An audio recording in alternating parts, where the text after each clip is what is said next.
हो गई स्टार्ट हमारी क्लास। चलिए, very very good afternoon to all of us. Today we are going start a new act, that is Indian penal code 1860। आप सभी लोगों का स्वागत है और आज हम एक नया सब्जेक्ट स्टार्ट कर रहे हैं, इंडियन पीनल कोड 1860। हालांकि इस एक्ट के बारे में जो मैंने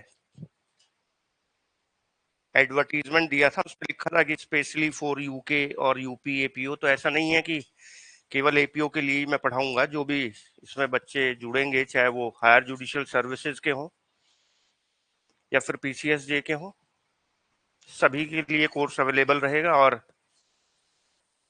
एपीओ के लिए स्पेशली इसलिए लिखा था कि क्योंकि एपीओ का एग्जाम आने वाला है। तो सीआरपीसी हम पढ़ा चुके हैं, आईपीसी अब चल रही है, इसके बाद एविडेंस और उत्तराखंड और यूपी का पुलिस एक्ट करा के तो फिर ये एक कोर्स एपीओ के लिए अवेलेबल हो जाएगा।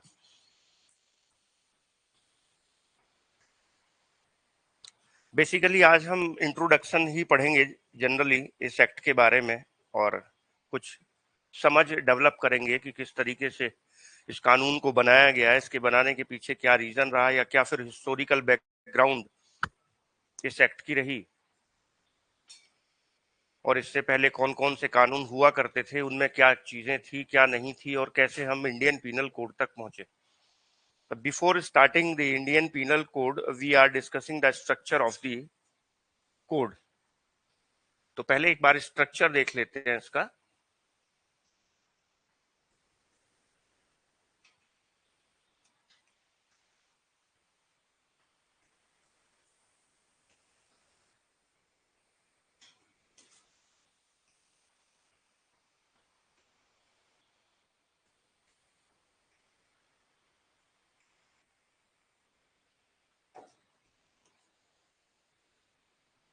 जब आप इस एक्ट की प्रियम्बल को पढ़ेंगे तो वहां आप पाएंगे कि साहब, general penal code, this is a general penal code.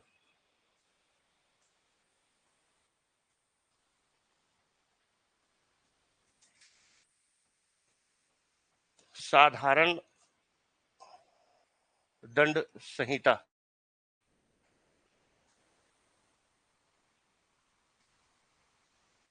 साधारण दंड संहिता से मतलब है कि साहब, ये इस देश का यूनिफॉर्म पीनल कोड है जो सभी लोगों पर एक समान तरीके से लागू होता है, irrespective of their caste, religion, etcetera etcetera. अगर आप इसके अलावा कुछ स्पेशल लॉज देखेंगे जो हमारे पास पीनल लॉज हैं, वो आपको दिखाई देंगे कि जैसे पोक्सो एक एक्ट आप पढ़ते हैं, वो केवल बच्चों के लिए, बच्चों को प्रिवेंट करता है सेक्सुअल ऑफेंसेस के अगेंस्ट। अगर आप schedule caste, schedule tribe atrocities, prevention of atrocities act पढ़ेंगे तो वो केवल एससी और एसटी कैटेगरी को प्रोटेक्ट करता है एट्रोसिटीज के अगेंस्ट।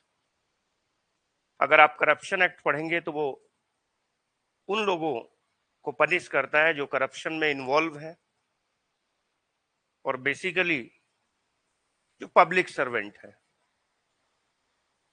लेकिन यदि आप इंडियन पीनल कोड को पढ़ते हैं तो ये पूरे भारत के लिए एक यूनिफॉर्म पीनल कोड है।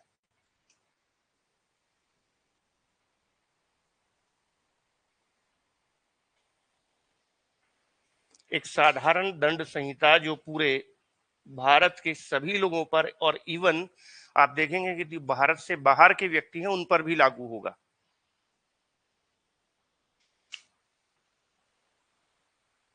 आपने एक प्रिंसिपल पढ़ा होगा, doctrine of territorial nexus. Article 245 सब क्लोज 2, भारतीय संविधान के अनुच्छेद 245(2) में आपने एक सिद्धांत पढ़ा होगा, डॉक्ट्रिन ऑफ टेरिटोरियल नेक्सस, क्षेत्रातीत संबंध का सिद्धांत हिंदी में कहते हैं।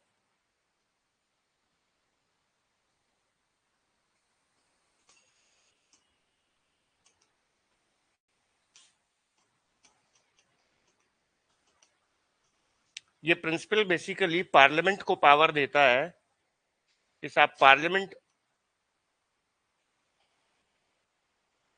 ऐसा कानून बना सकती है जो कानून भारत के राज्य क्षेत्र से बाहर भी लागू होता है। मतलब ये आर्टिकल बेसिकली कहता है कि साहब पार्लियामेंट के द्वारा बनाया गया कोई कानून केवल इस आधार पर शून्य नहीं होगा कि वह भारत से बाहर भी लागू होता है। It means the parliament has the power to enact such laws which have the extent beyond the territory of the India। तो साहब यदि आप इंडियन पीनल कोड को देखेंगे और जूरिसडिक्शन जब हम पढ़ेंगे सेक्शन नंबर 2, 3, 4, तो सेक्शन नंबर 2 में आप देखेंगे कि ये कानून भारत के अंदर लागू होता है और सेक्शन नंबर 3, 4 हमें बताएगा कि ये कानून भारत के बाहर भी लागू होता है, और चाहे वो भारत के नागरिक हो या फिर किसी दूसरे देश के सिटीजन्स हो।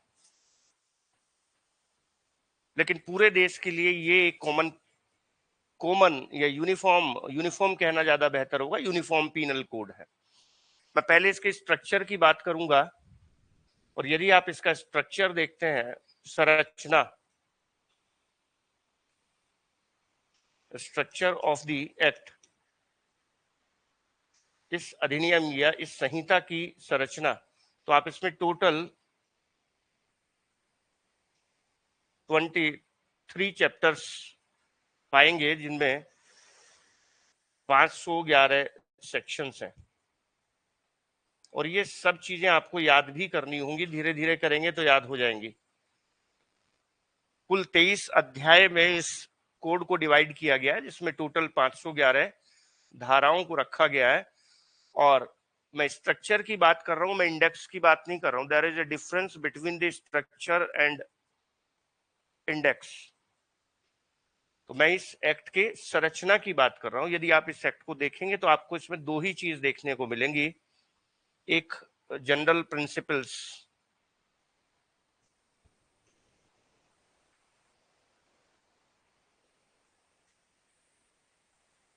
सामान्य सिद्धांत, और दूसरा विशिष्ट अपराध के विषय में, ऑफ स्पेसिफिक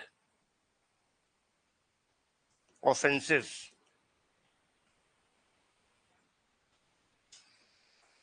एक तरफ आपको इस अधिनियम में सामान्य सिद्धांत पढ़ने को मिलेंगे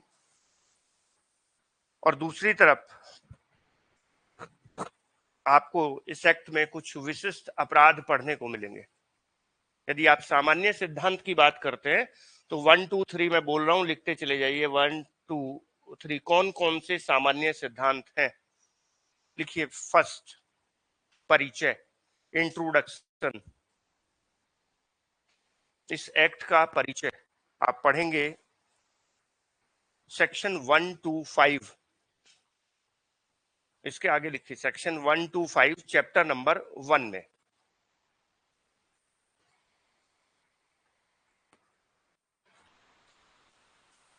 इसके बाद सेकंड पॉइंट लिखिएगा जो आपको पढ़ने को मिलेगा, वो होगा डेफिनेशन क्लोज, परिभाषा खंड।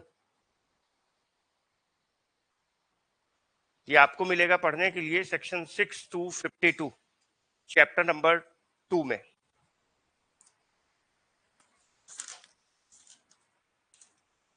सिक्स टू 52A, धारा 6 से 52A, चैप्टर नंबर 2। थर्ड आप पढ़ेंगे पनिशमेंट, दंड, 53 to 75 चैप्टर नंबर 3।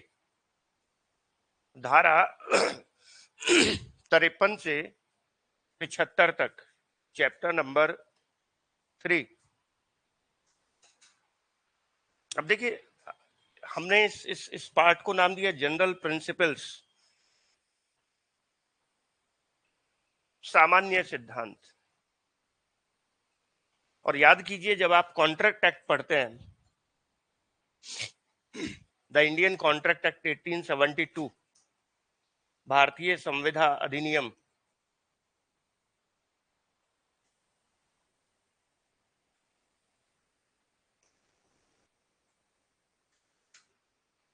वहां भी आप इसी तरीके से दो पार्ट्स में उस एक्ट को पढ़ते हैं, एक general principles of contract,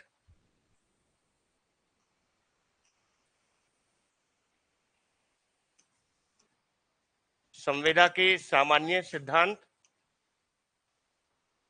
section 1 to 75, और दूसरा आप पढ़ते हैं स्पेसिफिक कॉन्ट्रैक्ट्स।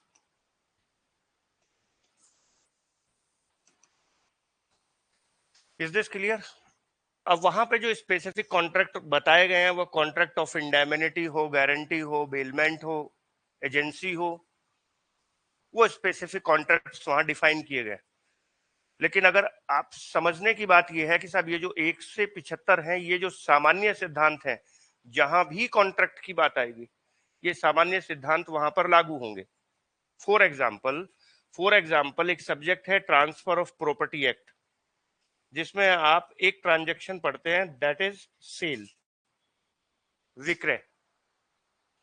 आप एग्रीकल्चर लैंड हो, आपके पास आबादी लैंड हो, आप उसे बेचना चाहते हैं, खरीदना चाहते हैं, तो आपको एग्रीमेंट टू सेल करना होगा या कॉन्ट्रैक्ट फॉर सेल करना होगा, जिसे आप बैनामा कहते हैं। तो वो sale is a contract. Sale क्या है साहब? संविदा है दो व्यक्तियों के बीच कि मैं अपना 100 गज का प्लॉट बेचने को तैयार हूं और आप उसे खरीदने के लिए तैयार है। मैं उसकी कीमत 10 लाख रुपए बोल रहा हूं, आप 10 लाख रुपए में खरीदने के लिए तैयार है। तो वो बेसिकली कॉन्ट्रैक्ट है वो चीज किसकी? पीपीए की। वहीं आप गिफ्ट पढ़ते हैं, वहीं आप मॉर्गेज पढ़ते हैं, वहीं आप लीज पढ़ते हैं। ऐसे आप एक एक्ट पढ़ते हैं सेल्स ऑफ गुड्स एक्ट, जहां इमूवेबल प्रॉपर्टी मूवेबल प्रॉपर्टीज को बेचा जाता है। एक एक्ट आप पार्टनरशिप पढ़ते हैं, partnership act 1932। Partnership also is a contract. Partnership contract से ही क्रिएट होता है। दो लोग यदि पार्टनरशिप फर्म बनाना चाहते हैं तो there must be a contract between two persons, और if there must be a contract between two persons, यदि आप फर्म बनाना चाहते हैं तो आपके बीच एक संविदा का होना जरूरी है, और यदि संविदा का होना जरूरी है तो फिर सेक्शन 10 की शर्तें पूरी होनी जरूरी है जो कॉन्ट्रैक्ट एक्ट में लिखी हुई है। कॉन्ट्रैक्ट तक पहुंचने के लिए एग्रीमेंट का होना जरूरी है, और एग्रीमेंट तक पहुंचने के लिए पहले एक प्रपोजल हो, ऑफर हो और उसका एक्सेप्टेंस हो, उसके लिए कुछ कंसिडरेशन हो। वो प्रपोजल, वो ऑफर जैसे एक्सेप्ट होगा वो कन्वर्ट हो जाएगा एग्रीमेंट में, प्रॉमिस में। और प्रॉमिस जब रेसिप्रोकल होते हैं या प्रॉमिस के लिए कुछ कंसिडरेशन बनता है एक दूसरा प्रॉमिस, तो वो एग्रीमेंट कहलाता है। और एग्रीमेंट यदि कानून में लागू होने योग्य हो तो वो कॉन्ट्रैक्ट बन जाता है। और वो कानून में कब लागू होगा, वो एनफोर्सेबल कब होगा? जब सेक्शन 10 की शर्तें पूरी होंगी। और शर्तें हैं कि साहब दोनों पार्टीज कॉम्पिटेंट हो, उनका कंसेंट फ्री हो, एक लॉफुल ऑब्जेक्ट हो, एक लॉफुल कंसिडरेशन हो, और कॉन्ट्रैक्ट करने से या उस कॉन्ट्रैक्ट को वॉइड डिक्लेयर ना किया गया हो किसी भी कानून के द्वारा। तो आप देख रहे हैं sale is a contract, that is a subject matter of the transfer of property act. आप देख रहे हैं mortgage lease is a contract, that is also the subject matter of TPA. आप देख रहे हैं अगर आप चल संपत्ति बेच रहे हैं वो भी एग्रीमेंट के थ्रू ही जाता है, अगर आप फर्म बनाना चाहते हैं वो भी एग्रीमेंट के थ्रू जाना जाता है। तो साहब फिर जब यहाँ एग्रीमेंट या कॉन्ट्रैक्ट होगा तो उस कॉन्ट्रैक्ट में इंडियन कॉन्ट्रैक्ट एक्ट के जो सामान्य सिद्धांत हैं वो लागू होंगे। Is this clear? वरना क्या होता साहब, पार्टनरशिप एक्ट छोटा सा एक्ट है और पता चलता है कि पार्टनरशिप इज ए कॉन्ट्रैक्ट, तो पहले कॉन्ट्रैक्ट के सामान्य सिद्धांत बताने पड़ जाते, रिपीटेशन होता और पार्टनरशिप एक्ट इतना मोटा हो जाता। हर बार आपको रिपीटेड वही चीज पढ़नी पड़ती, इसलिए एक ही जगह कह दिया कि भाई ओवरऑल इस भारत में जितने भी कॉन्ट्रैक्ट्स होंगे किसी भी कानून में हो तो कॉन्ट्रैक्ट के ये सामान्य सिद्धांत रोल प्ले करेंगे। हाँ, इनके अलावा कुछ स्पेसिफिक कॉन्ट्रैक्ट्स हैं जिनकी अपनी विशेषताएं होंगी, जैसे contract of indemnity, contract of guarantee, उनकी अपनी विशेषताएं अलग होंगी। एक चीज तो मुझे पता है कि इस भारत देश में यदि शादी करनी है अभी तक यदि एक वैलिड मैरिज करनी है तो एक लड़की और एक लड़के का होना जरूरी है। वो किसी भी धर्म का हो, क्योंकि अभी भी हमारे देश में दो लड़कों की आपस में शादी को मान्यता नहीं दी गई है, दो लड़कियों की शादी को मान्यता नहीं मिली है, ना तो कानून के द्वारा और ना ही honourable supreme court high court के द्वारा। शादी के लिए एक लड़का होना जरूरी है, एक लड़की, ये तो सामान्य सिद्धांत है। अब उस शादी में रस्म और रिवाज क्या होंगे वो डिपेंड करेगा उनके धर्म के हिसाब से, वो उनकी अलग अलग विशेषताएं हो सकती हैं। तो साहब जैसे कॉन्ट्रैक्ट एक्ट के सामान्य सिद्धांत एवरी कॉन्ट्रैक्ट पर लागू होते हैं, similarly we can say that general principles of the penal laws, this is the general principles of the penal laws and they are applicable to the all penal laws, whether the penal laws is a special law, whether the penal laws is a local law. Is this clear? अब भाई साहब 7 साल का बच्चा अपराध नहीं कर सकता, आप पढ़ेंगे इसमें, 7 से कम का, वो डोली इन कैपेक्स होता है। अब उस पर तमंचा पकड़ा गया, आर्म्स एक्ट का मामला बनता है, तो उसने अपराध नहीं किया। उसने किसी का मर्डर कर दिया तो उसने अपराध नहीं किया। उस पर इतनी सारी अफीम पकड़ी गई है तो एनडीपीएस एक्ट में उसने अपराध नहीं किया। उसने किसी एससी एसटी वाले व्यक्ति को अब्यूजिंग लैंग्वेज यूज कर दी है, जाति सूचक शब्द प्रयोग किया, तो उसने एससी एसटी में अपराध नहीं किया। उसने किसी को रिश्वत दे दी पब्लिक सर्वेंट को, तो उसने अपराध नहीं किया। तो ये बात करप्शन एक्ट में तो नहीं लिखी हुई है, ये एससी एसटी में तो नहीं लिखा हुआ, ये कहाँ लिखा हुआ है साहब? आईपीसी में। और आईपीसी में ये किस पार्ट में लिखा हुआ है? जनरल एक्सेप्शन वाले पार्ट में लिखा हुआ है, और वो जनरल एक्सेप्शन ही जनरल प्रिंसिपल्स हैं। तो इसका मतलब ये जो जनरल प्रिंसिपल्स हैं वो सारे स्पेशल और लोकल लॉज पर भी लागू होते हैं, और ये आईपीसी में ही लिखा हुआ है। ये भी हम पढ़ेंगे कहां लिखा हुआ है। अबेटमेंट आप पढ़ेंगे, क्रिमिनल कॉन्स्पिरेसी आप पढ़ेंगे, आईपीसी बताता है उन्हें, और किसी एक्ट में नहीं लिखा हुआ, लेकिन वो जनरल प्रिंसिपल्स में आते हैं इसलिए सब जगह लागू हो जाएंगे। Is this clear? तो ये तो सामान्य सिद्धांत है। हाँ, इधर कुछ विशिष्ट अपराध आप पढ़ेंगे जिनकी अलग अलग कंटेंट होंगे, जिनके अलग अलग एलिमेंट्स होंगे। चोरी का कोई अलग एलिमेंट होगा, डकैती का कुछ अलग एलिमेंट होगा, एक्सटोर्शन का कोई अलग एलिमेंट होगा, मिसचीफ का कोई अलग एलिमेंट होगा, मर्डर का कुछ अलग एलिमेंट होगा। ये विशिष्ट अपराध हैं, इनकी अलग अलग विशेषताएं हो सकती हैं, but those are the general principles. Is this clear? Similarly जैसे कॉन्ट्रैक्ट एक्ट में है, ठीक है। कितने पॉइंट लिखे आपने? 3 पनिशमेंट। 4 देखिए, साधारण अपवाद, जनरल एक्सेप्शन, 4th पॉइंट में सेक्शन 76 टू 106, 76 से 106, चैप्टर नंबर 4। नेक्स्ट पॉइंट लिखिए, अबेटमेंट। 5th पॉइंट है अबेटमेंट, दुष्प्रेरण। सेक्शन 107 टू 120, 107 से 120, और चैप्टर नंबर है ये 5। दुष्प्रेरण का चैप्टर नंबर 5 है, धारा 107 से 120। इसके आगे लिखिए नेक्स्ट पॉइंट, क्रिमिनल कॉन्स्पिरेसी, आपराधिक षड्यंत्र।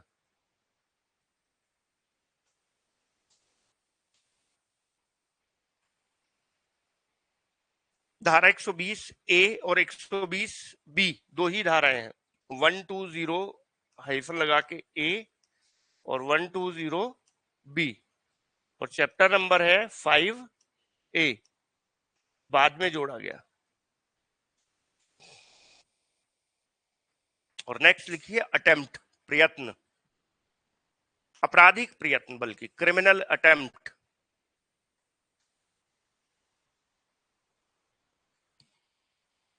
दिस इज चैप्टर नंबर 23, सबसे लास्ट वाला चैप्टर है। एक ही सेक्शन है 511।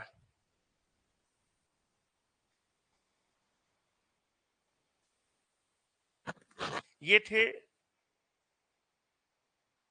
दंड विधि के सामान्य सिद्धांत। तो कुछ तो आपको ये जनरल प्रिंसिपल्स इस एक्ट में पढ़ने होंगे। इसके अलावा देखते हैं कौन कौन से विशिष्ट अपराध हैं, स्पेसिफिक ऑफेंसेस कौन कौन से आप पढ़ेंगे। तो फर्स्ट लिखिए राज्य और सेना के विरुद्ध अपराध। राज्य और सेना के विरुद्ध अपराध।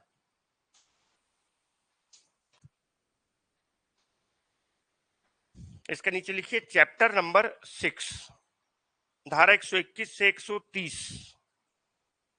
ये ऑफेंस अगेंस्ट दी स्टेट आप पढ़ते हैं चैप्टर नंबर 6 में, राज्य के विरुद्ध अपराध। और फिर कोमा लगा के लिखिए चैप्टर नंबर 7, 131 से 140।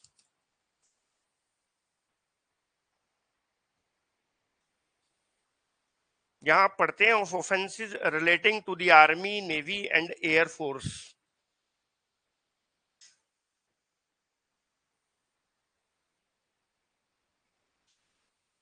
Is this clear? तो दो चैप्टर हैं, चैप्टर नंबर 6 और 7, जिसमें राज्य के विरुद्ध अपराध और सेना के विरुद्ध आप अपराध पढ़ेंगे। सेकंड पॉइंट लिखिए सामान्य जन के विरुद्ध अपराध।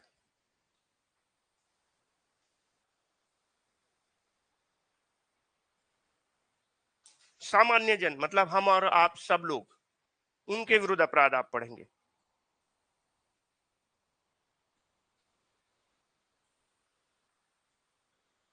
ये लिखिए chapter number 8 to 15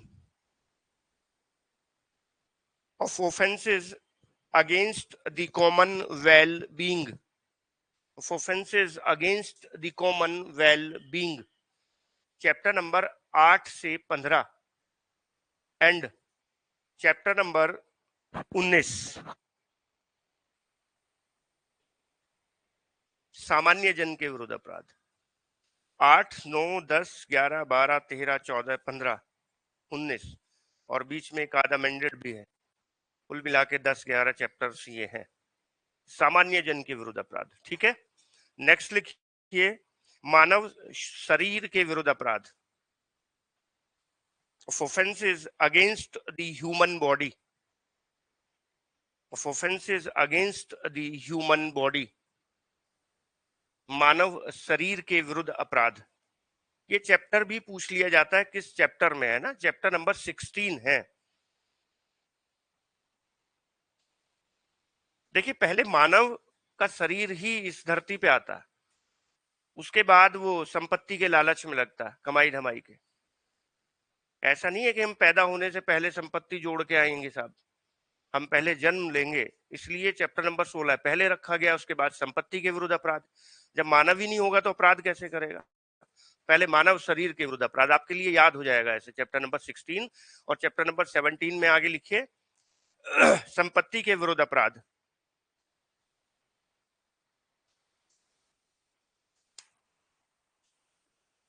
of offences against the property.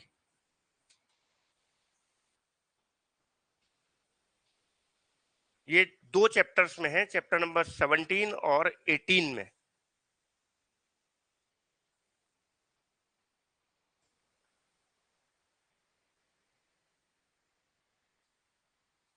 इससे पहले चैप्टर नंबर 19 आ चुका जहां आपने पढ़ा of offences against the common well being, सामान्य जन के विरुद्ध अपराध।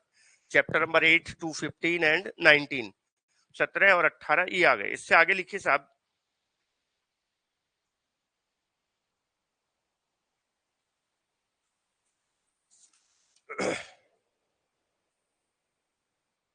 विवाह के विरुद्ध अपराध। विवाह के विरुद्ध अपराध, of offences relating to marriage. ये भी दो चैप्टर में है, chapter number 20 and 20A।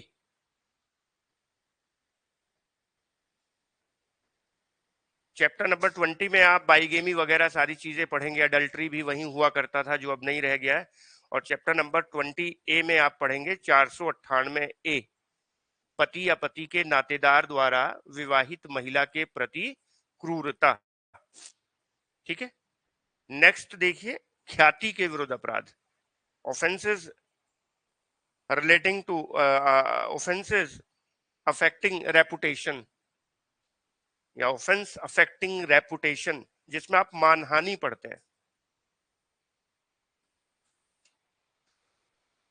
Chapter number 21 और चैप्टर नंबर 22, जहां आप criminal intimidation, insult and annoyance पढ़ते हैं। गाली गलोच आप कर रहे हैं किसी के साथ, उसकी ख्याति कहीं ना कहीं जुड़ी हुई है समाज में, धमका गए आप उसे। तो these are the 6 specific offences. ये 6 विशिष्ट अपराध हैं। राज्य और सेना के विरुद्ध अपराध, सामान्य जन के विरुद्ध अपराध, मानव शरीर के विरुद्ध अपराध, संपत्ति के विरुद्ध अपराध, विवाह के विरुद्ध अपराध और ख्याति के विरुद्ध अपराध। ठीक है जी। तो अगर ओवरऑल आप स्ट्रक्चर देख रहे हैं तो 2 ही चीज आपको पढ़ने को मिल रही है, साधारण सिद्धांत या सामान्य सिद्धांत और विशिष्ट अपराध। ठीक है। अब बात करते हैं इंडेक्स की, और इंडेक्स आप कल लिख के लाएंगे, और लिखने में बिल्कुल भी कंजूसी मत करना। इसमें भले ही इंडेक्स दे रखी हो, आपका इंडेक्स आपके नोटबुक पर भी होना चाहिए।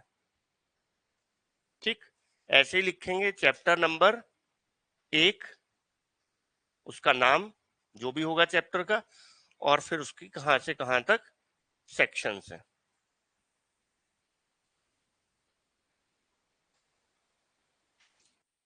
फिर उसके बाद चैप्टर नंबर 2, उसकी कहां से कहां तक सेक्शंस है, और इसे याद भी करेंगे। बीच बीच में आपसे पूछा जाएगा किस चैप्टर में कौन सी बात है। ठीक है। अभी अगर प्रैक्टिस करेंगे तो अभी प्रैक्टिस होगी। याद करने का तरीका यह है कि पहले ऊपर से कुछ चैप्टर याद कर लो, फिर नीचे से 3 4 5 चैप्टर याद कर लो, कुछ बीच में से याद कर लो, फिर उन्हें ही रिवाइज करो, फिर जो बीच बीच में बचे हो फिर उन्हें याद करो, और फिर सबको मिला के एक बार ऊपर से रट्टा लगाओ, 1 में ये था, 2 में ये था, 3 में ये था, और एक बार नीचे से स्टार्ट करो कि 23 में ये है, 22 में ये है, 21 में ये है, 20 में ये है, 20 में ये है, 19 में ये है, 18 में ये, 17 में ये, 16 में ये, 15 में ये, 14 में वापस भी। ये एक्सरसाइज 2 4 5 बार करेंगे आप, तो निसंदेह अनडाउटली आप चीजों को याद रख पाएंगे। ठीक है। यही एक बात अपने बेयरक्ट पे लिखो, नोट करो फर्स्ट पेज पर।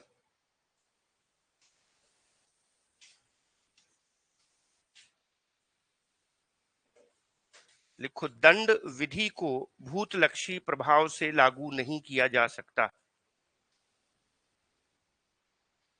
दंड विधि को भूतलक्षी प्रभाव से लागू नहीं किया जा सकता। Criminal law can not be enforced retrospectively. दंड विधि को भूतलक्षी प्रभाव से लागू नहीं किया जा सकता।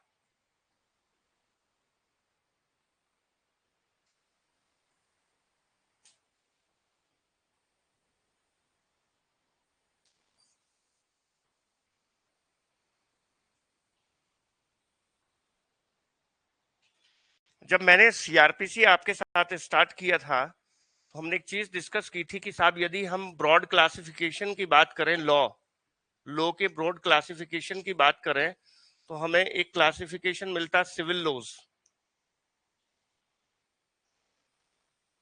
और दूसरा क्लासिफिकेशन हमें मिलता क्रिमिनल लॉज। सिविल विधि या सिविल विधियां और दांडिक विधियां, हिंदी में यदि मैं लिखूं,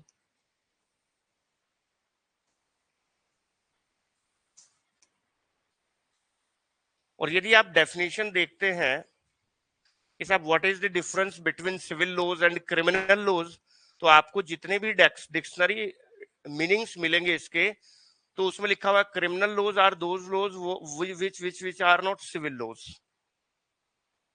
क्रिमिनल लॉज वो विधि है जो सिविल विधि नहीं है।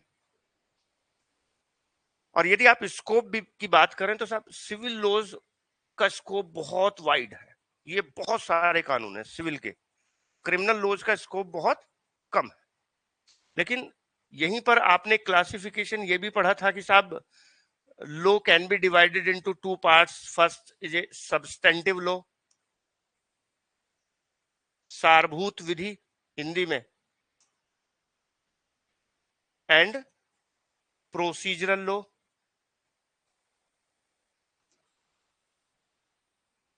प्रक्रियात्मक विधि या एडजेक्टिव लॉ। ये भी आपने क्लासिफिकेशन पढ़ा था कि विधि दो प्रकार की और होती है, सारभूत विधि और प्रक्रियात्मक विधि।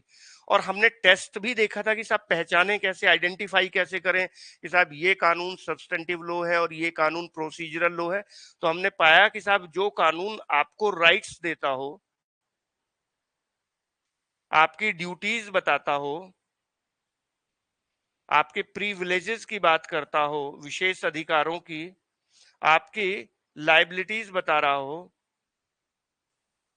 आपकी इम्यूनिटी की बात करता हो, आपके उत्तरदायित्व बता रहा हो, वो सब कानून कैसा होगा? सारभूत विधि होगा। अब अगर बात इंडियन पीनल कोड की करते हैं तो इंडियन पीनल कोड आपकी प्रॉपर्टी को, आपकी रेपुटेशन को, आपकी बॉडी को, इन सबको प्रोटेक्ट कर रहा है कि भाई कोई भी व्यक्ति हमारे शरीर के विरुद्ध अपराध नहीं करेगा, कोई भी व्यक्ति हमारी संपत्ति के विरुद्ध अपराध नहीं करेगा। तो ये आपका राइट है, this is your right as a being a citizen.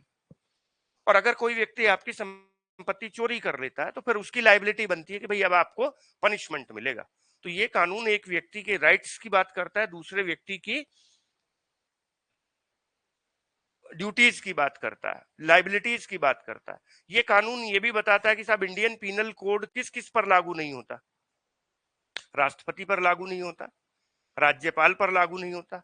ये भारतीय संविधान में आप आर्टिकल पढ़ेंगे कि साहब जब तक राष्ट्रपति और राज्यपाल अपने पद पर हैं तब तक उनके खिलाफ न तो कोई क्रिमिनल प्रोसिक्यूशन स्टार्ट किया जाएगा, और अगर पहले से स्टार्ट है तो ना फिर वो कंटिन्यू किया जाएगा। तो एग्जेम्प्ट करता है बहुत सारे लोगों को।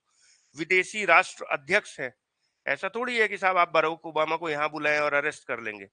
एम्बेसडर्स हैं, फॉरेन मिशंस हैं, वो सारी लोग यहां से एग्जेम्प्ट है, एग्जेम्प्टेड है, इम्यूनिटी प्राप्त है, छूट प्राप्त है। तो जो कानून आपके इन चीजों की बात करता है वो कहलाता है सारभूत विधि। और ये कानून साहब सारभूत विधि सिविल की भी हो सकती है और क्रिमिनल की भी हो सकती है। जैसे आईपीसी की बात करें तो ये कैसा कानून है? क्रिमिनल लॉ है, पीनल लॉज है। तो फिर आईपीसी कैसा कानून हुआ सब? Criminal substantive law. Contract act आपको कॉन्ट्रैक्ट करने का राइट देता है और कहता है कि यदि कोई व्यक्ति कॉन्ट्रैक्ट को ब्रीच करेगा तो वो कंपनसेशन पे करेगा दूसरे व्यक्ति को। तो अगर कॉन्ट्रैक्ट एक्ट की बात करें, कॉन्ट्रैक्ट एक्ट कैसा? सिविल लॉ है, और सिविल में भी राइट और ड्यूटीज बता रहा है, तो सिविल का भी सब्सटेंटिव लॉ है। Is this clear? तो आईपीसी कैसा कानून हुआ? Criminal substantive law. लिखो, Indian penal code is a criminal substantive law. IPC एक दांडिक सारभूत विधि है। Criminal law is a IPC is a substantive criminal law. Next point लिखिए, criminal law is a branch of public law. Criminal law is a branch of public law.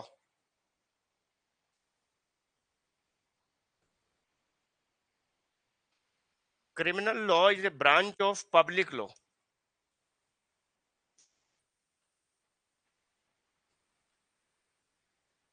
अब English में लिख लीजिए, इसे हिंदी वाले भी है ना, बहुत सारी चीजें आप हिंदी में नहीं कन्वर्ट कर सकते, या फिर ऐसे लिखना पड़ेगा, पब्लिक विधि की शाखा है।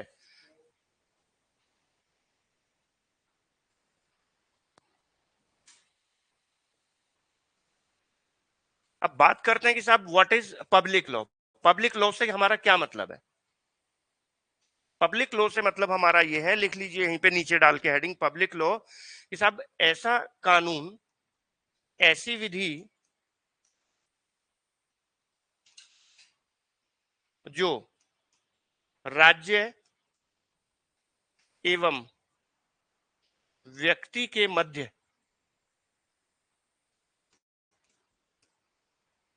संबंध दर्शित करती है।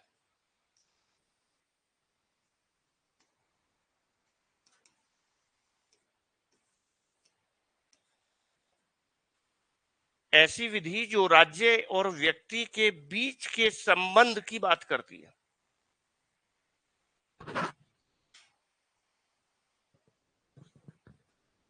A law which show या denote the relationship between the state and person.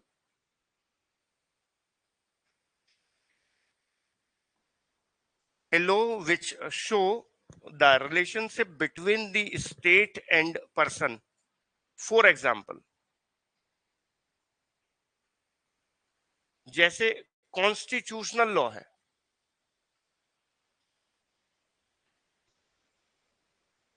Constitution of India, ये नो डाउट राज्य और व्यक्ति के बीच के संबंध को बताती है। कहीं ये कहती है कि राज्य ऐसा नहीं करेगा और कहीं ये कहती है कि राज्य ऐसा करेगा।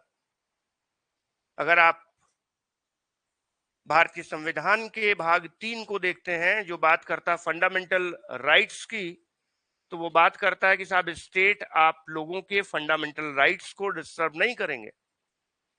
आप रिलीजन के आधार पे, रेस के आधार पे, कास्ट के आधार पे, सेक्स के आधार पे, प्लेस ऑफ बर्थ के आधार पे डिफरेंशिएट नहीं करेंगे। सभी व्यक्तियों को इक्वल अपॉर्चुनिटी होगी एम्प्लॉयमेंट की, अपॉइंटमेंट की। आप अपनी तरफ से कोई डिस्क्रिमिनेशन नहीं करेंगे। हर व्यक्ति अपने अंतःकरण के हिसाब से किसी भी धर्म को मानने, प्रचार करने के लिए फ्री होगा। आप जबरन नहीं थोपेंगे धर्म। कोई भी व्यक्ति कोई भी प्रोफेशन, ऑक्यूपेशन, ट्रेड, बिजनेस कर सकेगा। आप नहीं कहेंगे कि आपको ये काम करना है। और कहीं कहीं स्टेट को कहा गया कि आपको ये करना है, आपको पर्यावरण की सुरक्षा करनी है, वन जीवों की सुरक्षा करनी है, नदी झरनों को प्रोटेक्ट करना है, यूनिफॉर्म सिविल कोड लाना है, मिनिमम वेज की बात की गई है, प्रेग्नेंट वुमेन्स के लिए मैटरनिटी बेनिफिट्स की बात की गई है। वहीं कुछ फंडामेंटल ड्यूटीज भी हैं जो बताती हैं कि भारत के नागरिकों की ये ड्यूटी होगी। तो स्टेट और एक स्टेट के अंदर रहने वाले व्यक्तियों के बीच आपसी संबंध कैसे होंगे, जो कानून इस बात की बात करता है वो कानून कहलाता है पब्लिक लॉ। ठीक है, जैसे एडमिनिस्ट्रेटिव लॉ, प्रशासनिक विधि,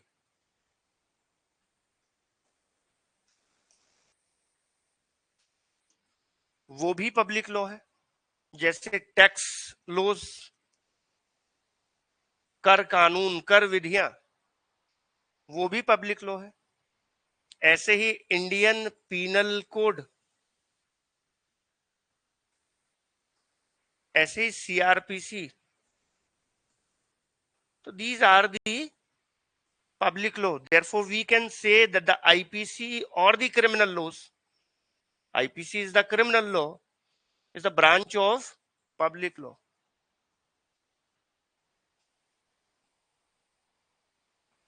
Is this clear?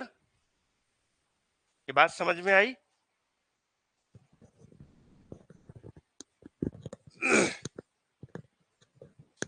Next point लिखिए, दंड विधि का कठोर निर्वचन होना चाहिए। The criminal law should be construed strictly. दंड विधि का कठोर निर्वचन होना चाहिए। The criminal law should be construed strictly.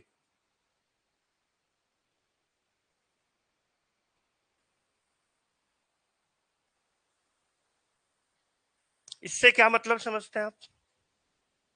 दंड विधि का कठोर निर्वचन होना चाहिए।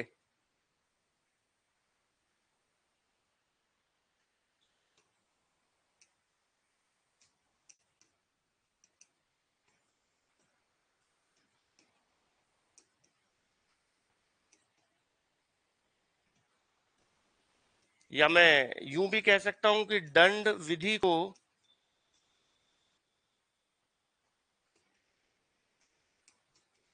कठोरता से लागू किया जाना चाहिए।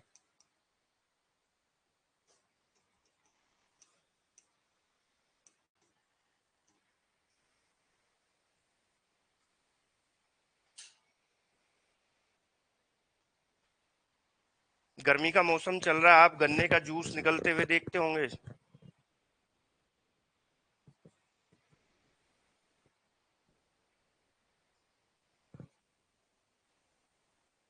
देखते हैं कैसे गन्ने का जूस निकलता है।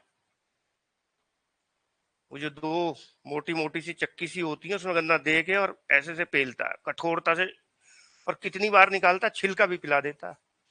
जूस तो छोड़ो, जब तक खोई भी निचोड़ ना लेना तब तक पिंड नहीं छोड़ता हो। उससे कहना ही पड़ता है, चाचा छिलका भी पिलाओगे क्या? फिर तो शेक ही बना दो बस, जूस क्या बचा। मिक्सी में गेरो, घर से किया, लो गन्ने का जूस खोई सहित। कठोरता से जूस निकाल रहा है साहब, है कि नहीं?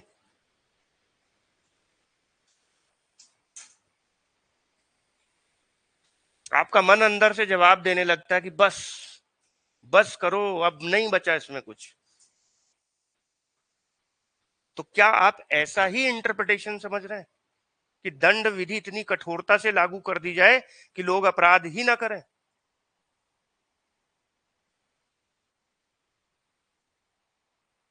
क्या ऐसा इंटरप्रिटेशन है इसका? नहीं, इसका ऐसा इंटरप्रिटेशन नहीं है। इसका इंटरप्रिटेशन ये है कि साहब, criminal law is material, materialistic, ये तात्विक है। इसमें तत्व हैं, एलिमेंट्स हैं। प्रत्येक अपराध के अपने विशिष्ट एलिमेंट हैं। Every offence has their specific elements. For example, समझो जरा, ये लिखने की बात नहीं है, समझने की है, बस लिखने की ये थी। फॉर एग्जाम्पल, यदि किसी व्यक्ति ने चोरी का अपराध किया तो चोरी के 5 एलिमेंट होते हैं। सबसे पहला animo furandi, that is animus to steal, जिसे आप कहते हैं डिसऑनेस्टली, इंटेंशन। पहला एलिमेंट चोरी का साहब, जो व्यक्ति चोरी कर रहा है उसका आशय बेईमानी पूर्ण होना जरूरी है। And at the time of taking the property, उससे पहले था, उससे बाद में था, उससे कोई मतलब नहीं। और दूसरा साहब, वो इस आशय के साथ किसी मूवेबल प्रॉपर्टी को, चल संपत्ति को किसी व्यक्ति के कब्जे से उसकी कंसेंट के बिना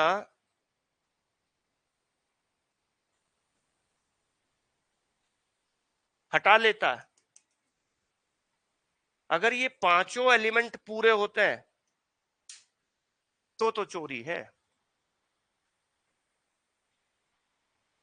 मैंने आपकी प्रॉपर्टी जो मूवेबल है, पेन आपके पास है, आपके कब्जे में था, आपके बैग में रखा हुआ था, आपकी सहमति के बिना, और ले लिया। बट मेरा इंटेंशन अपना काम करके आपको रिटर्न करने का है, इसका मतलब मेरा इंटेंशन डिसऑनेस्टली नहीं है, तो I am not liable for the theft.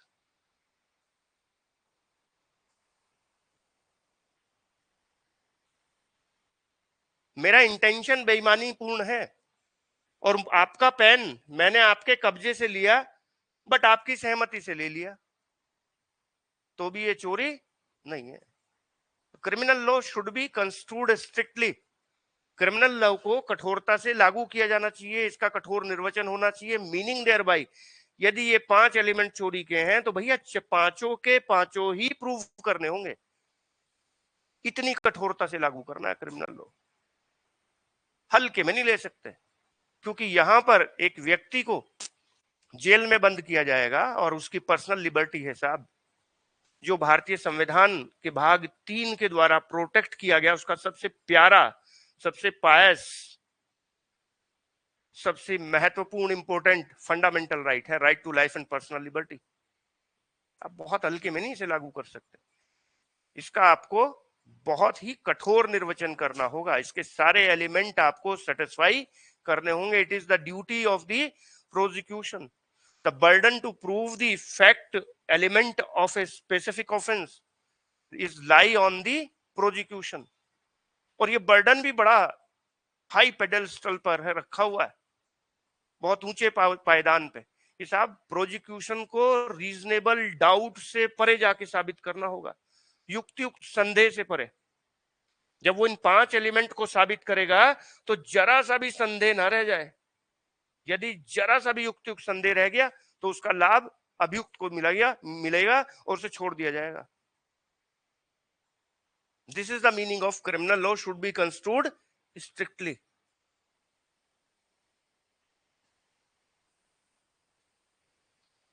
Is this clear? आगे लिखिए, नेक्स्ट पॉइंट लिखिए. अपराध न केवल एक व्यक्ति के विरुद्ध दोषपूर्ण कार्य है. अपराध न केवल एक व्यक्ति के विरुद्ध दोषपूर्ण कार्य है, बल्कि यह समस्त समाज के लिए भी दोषपूर्ण कार्य है. Crime is not only A wrongful act. Crime is not only a wrongful act against a person, but it is also a wrongful act against the state और सोसाइटी लिख सकते हैं. Against the society. अपराध न केवल एक व्यक्ति के विरुद्ध दोषपूर्ण कार्य है, व्यक्ति के विरुद्ध तो है ही, बट साथ ही साथ ये समाज के विरुद्ध भी दोषपूर्ण कार्य है. देयरफॉर state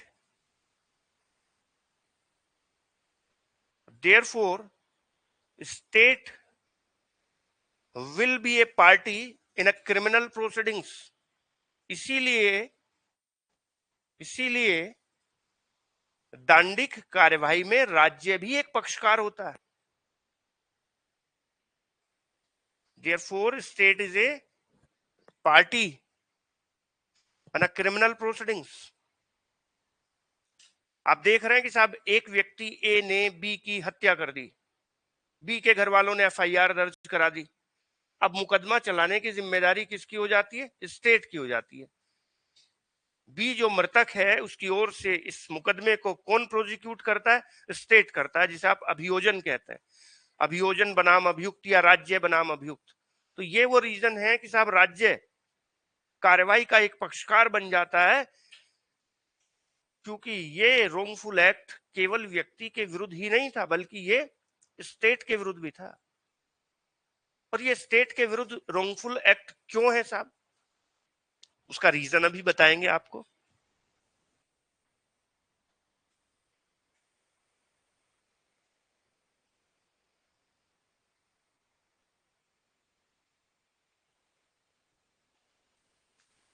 अगर आप स्टेट की कॉन्सेप्ट को जानना चाहते हैं तो आपको इंटरनेशनल लॉ पढ़ना होगा.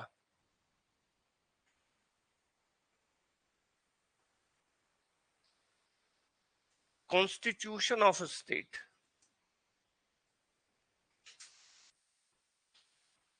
राज्य का गठन.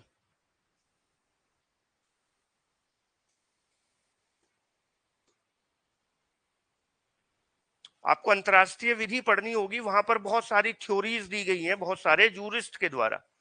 सबकी अपनी अपनी थ्योरी है, सबकी अपनी अपनी क्रिटिसिज्म है. उनमें से एक बहुत अच्छी थ्योरी जो मुझे लगती है, और मैं ये लेक्चर जो ले रहा हूं ना आपका आज का, ये समझ बढ़ाने वाला लेक्चर है. इसमें समझने वाली चीजें हैं, रटने वाली बहुत कम है. इससे आपका विजन क्लियर होगा किस तरीके से हमें कानून को पढ़ना है. अगर आप राज्य के गठन के बारे में एक थ्योरी पढ़ते हैं तो एक थ्योरी आपको मिलेगी, सामाजिक संविदा का सिद्धांत.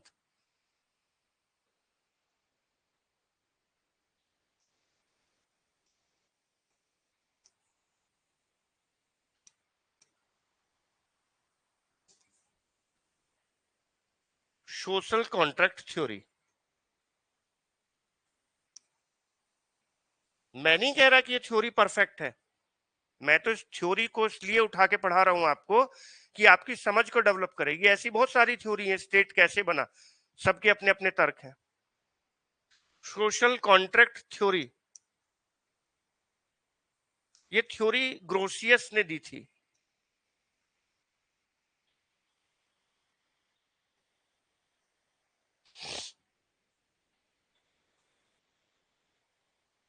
इन्होंने कहा, ग्रोसियस ने, कि यदि आप प्रिमिटिव सोसाइटीज की बात करते हैं तो पहले प्रिमिटिव सोसाइटीज नाम जो हम दे रहे हैं वो सोसाइटी थी ही नहीं। पहली तो बात, लोग ऐसे ही स्वतंत्र थे, स्वच्छंद थे, अपनी इच्छा के अनुसार जहां घूम रहे हैं घूम रहे हैं।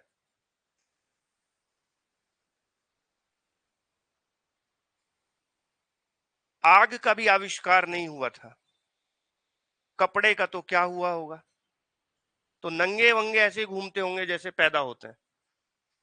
और कपड़े तो आदमी पहनता है, बाकी तो भगवान ने जिसको जैसा पैदा किया इस धरती पे वैसा ही रहता है। ये तो हमने इजाद कर ली एक चीज, कपड़ा। आप पहनाते रहो कुत्तों को कपड़े भाई, वो तो नहीं पहनना चाहता। बस अगर उस समय कोई मारा मारी रही होगी तो वो भोजन की रही होगी, भूख तो लगती होगी मनुष्य को भी। अब पहले वाई एडम आया, कौन नहीं आया, उससे मेरा मतलब नहीं है। पहले मुर्गी आया कि अंडा आया, उससे मेरा मतलब नहीं है। जो भी आया, व्हाट्सोएवर, एग हो या एग की मम्मी हो, जो भी आया हो, बट उन्हें भूख जरूर लगती होगी व्यक्तियों को। इस धरती पे व्यक्ति का ओरिजिन हुआ होगा तो पेट एक ऐसी चीज है कि वो तो लगती होगी। तो भैया भूख की तलाश में इधर उधर भागे फिरते होंगे। अब उनमें से एक मेरे जैसे दुबले पतले आदमी ने पकड़ लिया एक खरगोश, और खाने ही वाला था बैठ के कि तुरंत महाबली खली आ गए। खली तो देखे होंगे ना। अब भैया मुझे पकड़ के ऐसे फेंका एक तरफ और खरगोश छीन के ले गए। बड़ा दुख हुआ, भूखा रह गया। फिर क्या करता है, फिर अगली शिकार की तलाश में फिर पकड़ा कोई, फिर कोई और आ गया ऐसा ही। भूखा कब तक रहेगा आदमी। तो कुछ लोगों ने मिलकर आपस में कॉन्ट्रैक्ट किया, पैक्ट किया कि भाई काम नहीं चल रहा, इस इलाके में एक ताकतवर सा आदमी है, खाना हम ढूंढते हैं, छीन के वो ले जाता है। ऐसा काम करते हैं, 5 7 10 20 आदमी मिलके अब शिकार किया करेंगे। तो 5 7 10 आदमी मिलके शिकार करने लगे साहब। अब आए वो बड़े वाला आदमी जो छीन के ले जाता है। अब देखेंगे तो इन लोगों ने आपस में जो कॉन्ट्रैक्ट किया वो कॉन्ट्रैक्ट कहलाया पैक्टम। पैक्टम का मतलब पैक्ट, कहते हैं ना मेरा उसका पैक्ट हो गया। पैक्टम यूनियोनिस।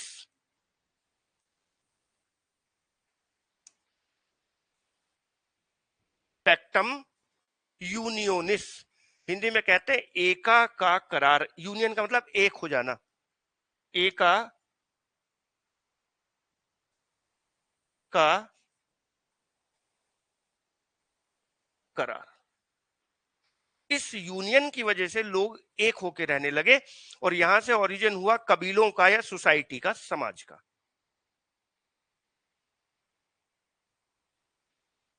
क्या बना साहब, सोसाइटी। सोसाइटी बनी होगी तो उनके कुछ नियम भी बने होंगे, समाज के अपने अपने नियम होते हैं। बट अभी भी बहुत ज्यादा प्रोग्रेस नहीं हो पाई, खाने तक ही सीमित रहा कि ठीक है भाई, ये छोटे छोटे कबीले बनने शुरू हुए। अब भैया अगर एक कबीला यहां बना तो फिर एक कबीला यहां भी बना होगा,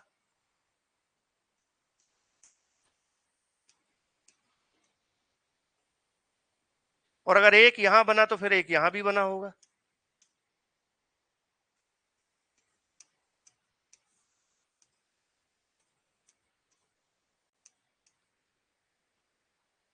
एक ही थोड़ी बना पूरे विश्व में कबीला कि अच्छा ठीक है, तुम कितने आदमी हो साहब, 10, और ये कितने हैं, 15, और ये कितने हैं साहब इस समाज में, 20।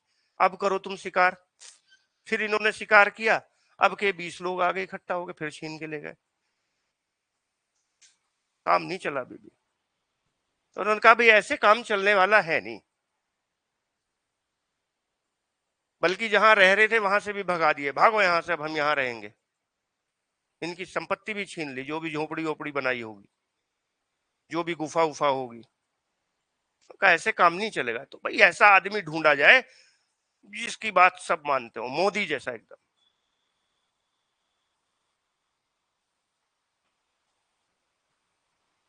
और उसे अपने सारे राइट्स सरेंडर कर दो, जितने भी अधिकार हैं सब उसकी शरणों में दे दो, उसके शरणागत हो जाओ और कहो उससे माई बाप बस दो चीज बदले में चाहिए, एक तो शरीर की सुरक्षा और एक संपत्ति की सुरक्षा, बाकी सब आपके अधिकार, जो आप कहेंगे वो करेंगे, टैक्स भी पे करेंगे, सब कुछ करेंगे। तो साहब एक दूसरा पैक्ट हुआ, उस पैक्ट का नाम है पैक्टम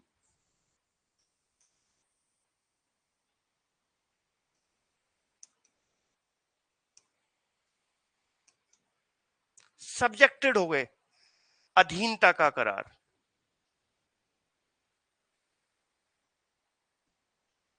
अधीनस्थता का करार, एक व्यक्ति के आगे नतमस्तक हो गए, सारे राइट सरेंडर कर दिए, बदले में क्या मांगा? प्रोटेक्शन। प्रोटेक्शन मांगा साहब, प्रॉपर्टी का, इन पर्सन, शरीर का, शरीर और संपत्ति की सुरक्षा आप करें, बाकी जो आप चाहें। इस पैक्ट की वजह से जो संस्था अस्तित्व में आई वो कहलाई साहब स्टेट, राज्य।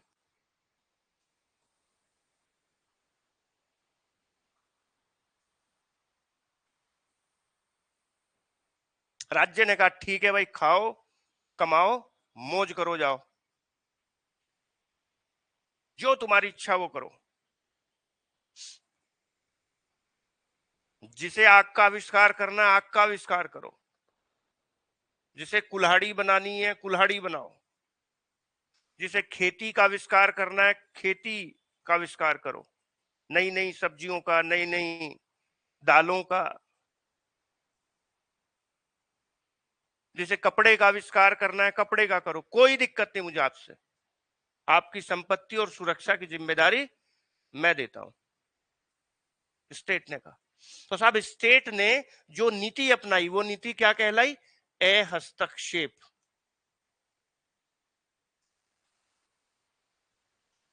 की नीति, laissez faire, policy of laissez faire, English में कहते हैं लेसिज फेयर। मैं कोई हस्तक्षेप नहीं करूंगा।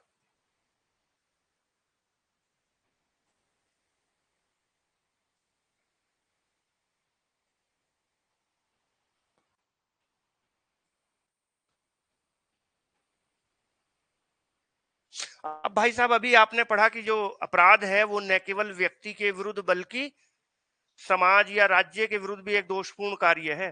तो जब इस आदमी ने सोसाइटीज को वचन दे दिया कि खुश रहो खुशहाल रहो मौज करो खाओ पियो कमाओ, तुम्हारी संपत्ति और शरीर की सुरक्षा की जिम्मेदारी मेरी है, तो अगर कोई दूसरी व्यक्ति इस व्यक्ति के शरीर या संपत्ति के साथ छेड़छाड़ करेगा तो प्रभावित ये तो हो ही रहा है, लेकिन कौन हो रहा है साथ में प्रभावित?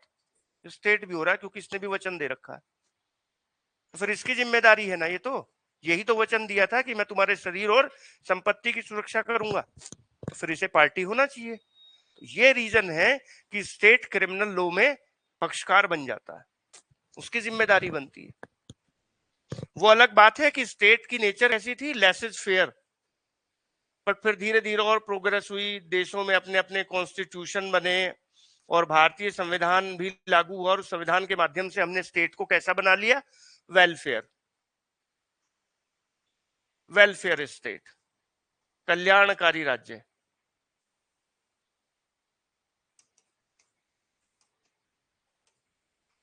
अभी तक राज्य हस्तक्षेप न करने की नीति पर था, बट भारतीय संविधान के लागू हो जाने के बाद स्टेट का जो नेचर था वो कन्वर्ट हो गया, और अब स्टेट ने कैसी करवट बदल ली साहब, वो laissez faire to welfare state हो गया। और अब स्टेट हस्तक्षेप करने लगा जनजीवन में। अब कल्याण की योजनाएं बनाने लगा कि वृद्धाओं को वृद्धावस्था पेंशन योजना,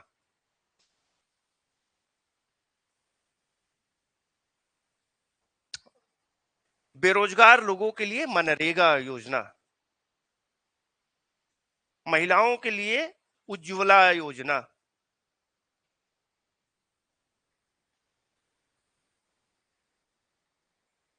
एंटरप्रेन्योर्स के लिए स्टार्टअप स्टैंड अप योजना, तमाम अलग अलग तरीके के प्लान्स अब स्टेट बनाने लगा, क्योंकि अब स्टेट वेलफेयर स्टेट हो गया। अब उसको केवल प्रॉपर्टी और व्यक्तियों की सुरक्षा से ही मतलब नहीं रह गया, बल्कि उनके कल्याण के बारे में भी सोचना पड़ गया। ठीक है, चलिए आगे लिखिए। अब ये समझ में आई बात कि स्टेट क्यों पार्टी होता है क्रिमिनल लॉ का, क्योंकि स्टेट भी अफेक्ट हो रहा है, उसने जिम्मेदारी उठाई थी। लिखिए साहब, the provisions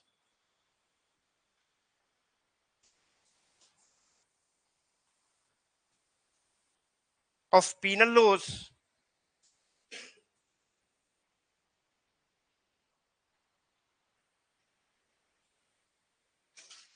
do not affected,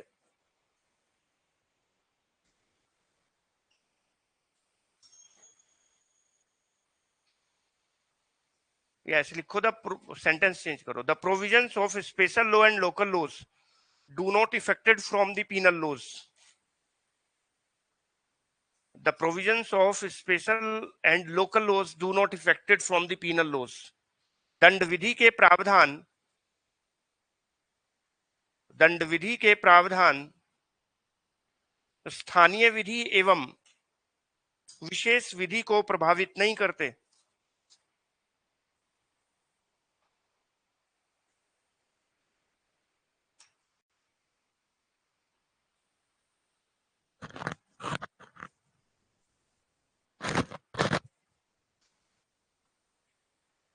और यदि आप भारत की बात करें तो भारत में जो जनरल पीनल कोड है वो आपको कहां देखने को मिल रहा है, आईपीसी प्लस सीआरपीसी।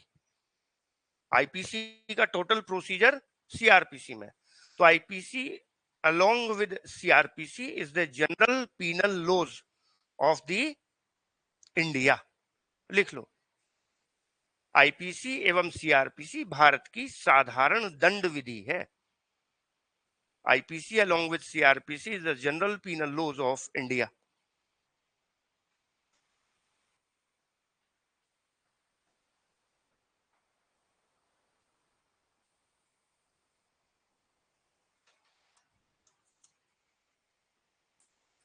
बात करते हैं थोड़े से हिस्टोरिकल बैकग्राउंड की।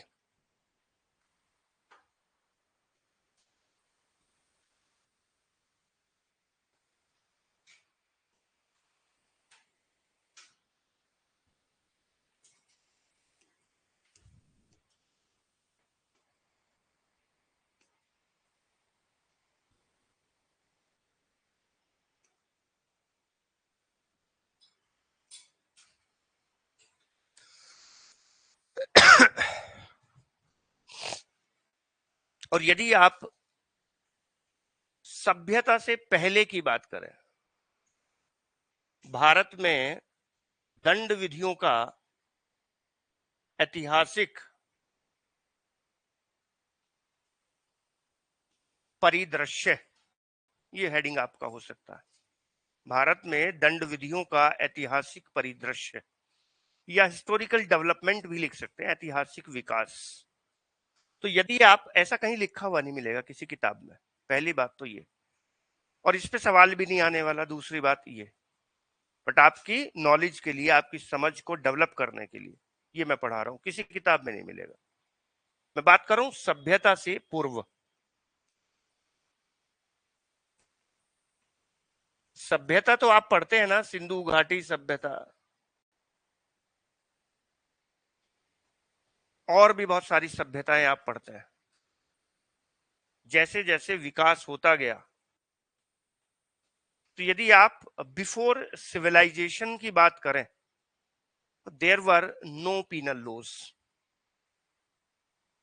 लोग सभ्य ही नहीं थे उस वक्त, दंड विधि की जरूरत ही नहीं थी। No penal laws.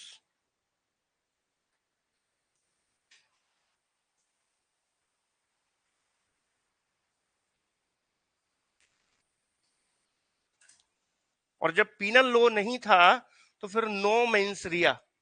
अब इसे इंग्लिश में ही लिख लो ऐसे ही, इतना तो समझ में आता है।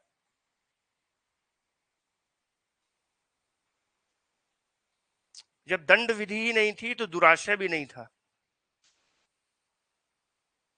और जब दुराशय नहीं था तो there were no difference between tort and crime.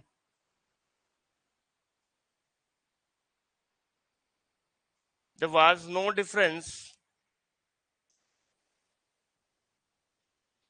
Between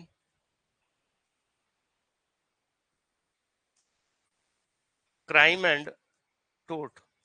अपराध और अपकृत्य में कोई अंतर भी नहीं था। फिर भी पनिशमेंट का एक फॉर्म अवेलेबल था।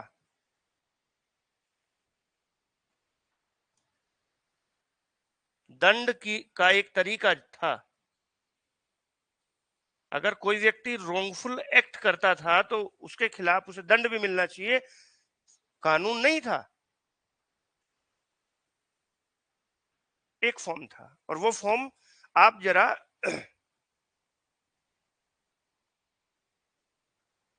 6-7 महीने के बच्चे के साथ करके देखना, उसे छेड़ना, तंग करना। 6-7-8 महीने का बच्चा जिसके 1-2 दांत निकल आए हों, अभी उसमें ताकत आपके जितनी नहीं है, पर उसे छेड़ना, किलसाना उसे, और किलसाने के बाद जरा उसके मुंह में उंगली दे देना, तो तुम्हें पता चल जाएगा कि वो पनिशमेंट आपको दे रहा है। यानी कि उसके अंदर भी वो नेचर मौजूद है साहब, और उसे कहते हैं बदले की भावना, बदला लेने। रिट्रीब्यूटिव, तो पनिशमेंट का जो फॉर्म हुआ करता था प्रतिशोध पर आधारित होता था। दांत के बदले दांत और आंख के बदले आंख।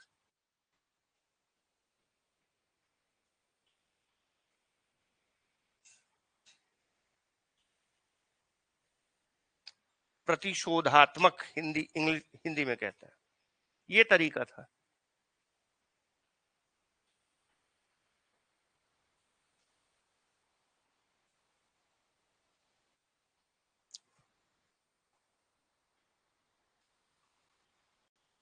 लेकिन जैसे जैसे हम सिविलाइज्ड होते चले गए तो फिर कुछ चेंजेस देखने को मिले आफ्टर सिविलाइजेशन।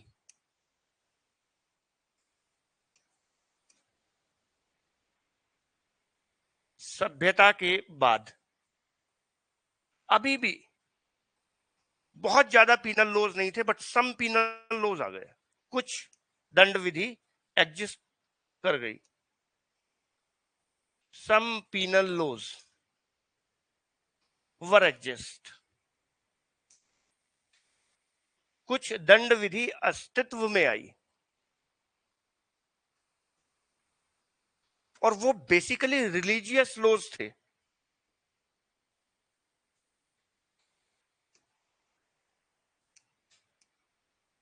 धार्मिक विधियां थी, धर्म की विधि। जैसे मनु संहिता, सुना होगा नाम आपने।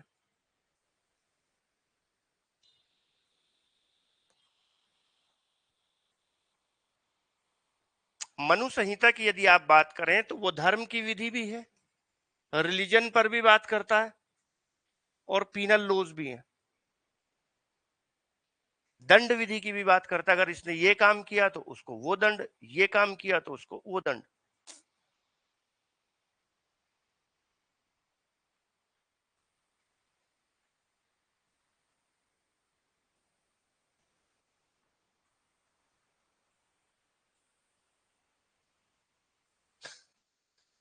मनुस्मृति छोड़ दो, एक पुराण है, मुझे एग्जैक्ट नाम याद नहीं आ रहा, उसमें भी सब कर्मों के फल लिखे हुए हैं।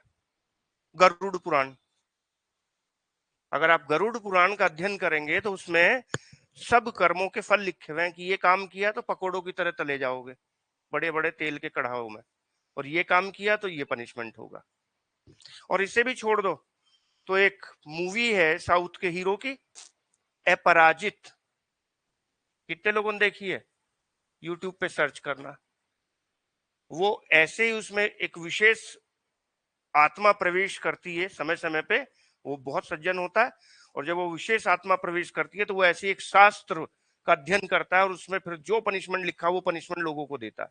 करप्शन करने वालों को वो पनिशमेंट, रेपिस्ट को दूसरा पनिशमेंट, फला को वो पनिशमेंट, फला को वो पनिशमेंट। अब देखिए साहब, ये काम किया तो ये पनिशमेंट, ये किया तो ये पनिशमेंट। आपने ये क्यों किया इससे कोई मतलब नहीं है।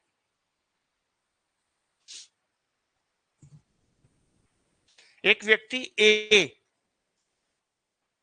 बी की सिस्टर के साथ रेप करता है और बी इसको शूट कर देता है, गोली मार देता है, मर्डर तो नहीं है अभी ये। मृत्यु कारित की जा सकती है राइट ऑफ प्राइवेट डिफेंस में, रेप केसेस में। बलात्संग कारित करने के आशय से किया गया हमला सेक्शन नंबर 100 जनरल एक्सेप्शन में बचाव देता है इसे।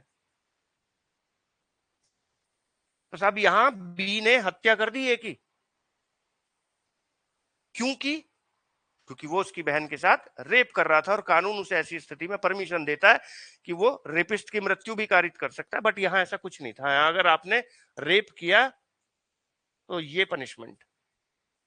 इसका मतलब there were no mens rea. आपका इंटेंशन गुड था बैड था अभी भी नहीं देखा जा रहा था। कानून तो बने कुछ, बट उस कानून में अभी भी मेंस रिया जैसी कोई चीज नहीं थी।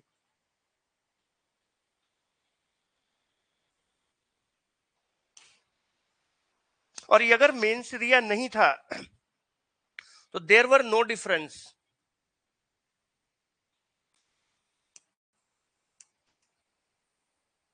Between crime and tort.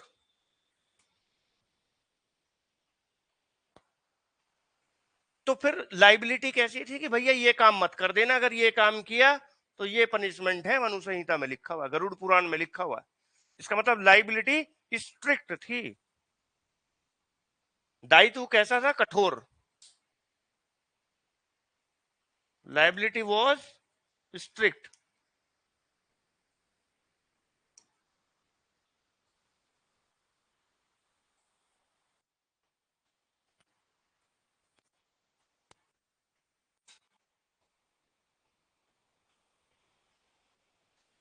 और ये भी लिखा हुआ है कि बिल्ली मार दी तो सोने की बिल्ली दान करनी पड़ेगी, और ये काम कर दिया तो 10 गायें दान करनी पड़ेंगी, और ये कर दिया तो 100 गायें दान करनी पड़ेंगी। तो punishment in form of compensation, compensatory punishment था।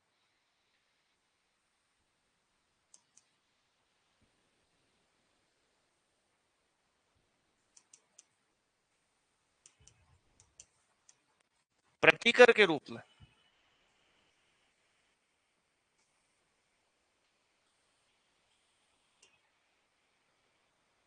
कुछ चेंज आए, कानून बना, बट मेंसरिया अभी भी नहीं रखा गया।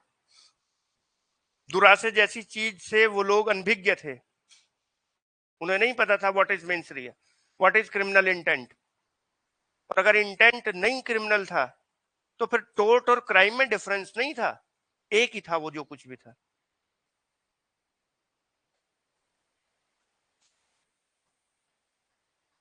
Is this clear? इसके बाद फॉर्मेशन ऑफ स्टेट, राज्य का गठन हुआ और राज्य ने जिम्मेदारी ले ली, लॉ एंड ऑर्डर मेंटेन करूंगा, विधि और व्यवस्था में बनाए रखूंगा, न्याय प्रदान करूंगा, लॉज बनाऊंगा,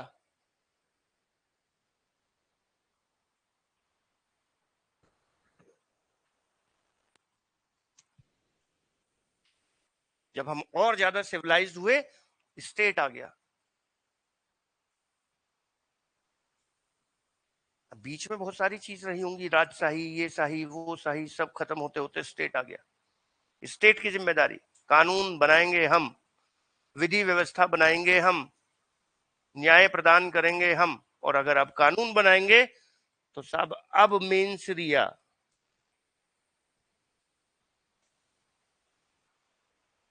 अपराध का आवश्यक तत्व होगा। अब ये देखा जाएगा कि अपराध करते समय आपका आशय अच्छा था कि बुरा था। अगर आपका इंटेंशन बेईमानी पूर्ण नहीं था, डिसऑनेस्टली नहीं था, तो ये चोरी नहीं होगी। कुछ और हो, तोड़ हो सकता है, बट चोरी नहीं होगी। तो इसका मतलब यहां जाकर जब स्टेट बना उसके बाद मेंस रिया को अपराध का आवश्यक तत्व माना गया। और जब अपराध का आवश्यक तत्व माना गया तो यदि मेंस रिया है तो अपराध है, और यदि मेंस रिया नहीं है तो फिर ये कुछ और हो सकता है। या तो अपराध ही नहीं होगा या कुछ और हो सकता है, और वो कुछ और क्या होगा? टोट होगा। तो साहब यहां तक पहुंचने पर क्राइम, अपराध एंड टोट में अंतर किया जाने लगा। अब इन्हें हमने अलग अलग किया कि भैया टोट कुछ और चीज है और अपराध कोई और चीज है।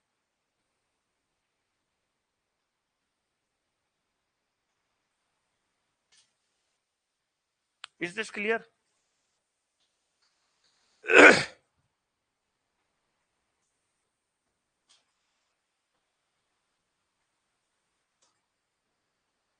हेडिंग डालिए Indian penal code. Indian penal code. देखिए जब आप यहां तक पहुंचे कि साहब किस तरीके से क्राइम और अपकृत्य में अंतर किया जाने लगा, तो एक शब्द निकल के आया, दैट इज मेंस रिया। और यदि आप क्राइम की बात करते हैं साहब, तो क्राइम मटेरियल होता है, मैंने अभी बात की, तात्विक होता है। इसका मतलब हो गया कि इसके साथ कुछ तत्व होते हैं, एलिमेंट होते हैं प्रत्येक अपराध के। उन एलिमेंट्स को प्रोजिक्यूशन को साबित करना होगा, ठीक। लेकिन यदि आप टोट की बात करें तो टोट इमटेरियल होता है,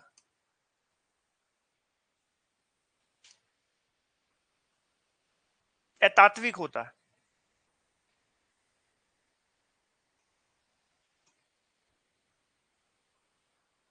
विनफील्ड की डेफिनेशन याद कीजिए, सब लोगों ने पढ़ी होगी अगर एलएलबी कर ली होगी। विनफील्ड और सामंड, ये दो डेफिनेशन बड़ी इंपॉर्टेंट है टोट में। विनफील्ड ये कहते हैं कि साहब यदि किसी व्यक्ति के पास कोई लीगल राइट है और दूसरा व्यक्ति उसके उस लीगल राइट को इन्फ्रिंज करता है, किसी व्यक्ति के पास कैसा अधिकार है? विधिक अधिकार है, और दूसरा व्यक्ति उसके विधिक अधिकारों का उल्लंघन करता है, तो फिर भैया ये टोट होगा। और अब लाइबिलिटी क्रिएट हो जाएगी अनलिक्विडेटेड डैमेजेस की, अपरिनिर्धारित नुकसानी के लिए वो व्यक्ति उत्तरदायी होगा। अब भाई साहब आपके पास में राइट टू कास्ट वोट, ये अधिकार था वोट देने का, ठीक है। बनारस में आप थे, मोदी जी वहां 1.5 लाख मतों से जीते। आप मोदी को वोट करने वाले थे, बट आपको वोट देने नहीं दिया गया, आपका वोट नहीं गिरने दिया गया। फर्क तो कुछ पड़ा नहीं मोदी जी पे, 1.5 लाख से जीत गए, तब 1,50,000 एक वोट से जीत जाते। कुछ नुकसान तो ना आपका हुआ ना मोदी जी का हुआ, आपकी पार्टी जीत गई, आपका कैंडिडेट जीत गया। लेकिन भाई साहब आपका राइट था, right to cast vote, your legal right, और उस राइट को इन्फ्रिंज किया गया। तो नुकसान हुआ कि नुकसान नहीं हुआ, इससे कोई मतलब नहीं बनता। दूसरे व्यक्ति का इंटेंशन था कि इंटेंशन नहीं था, मेंस रिया था कि नहीं था, उससे कोई मतलब नहीं बनता।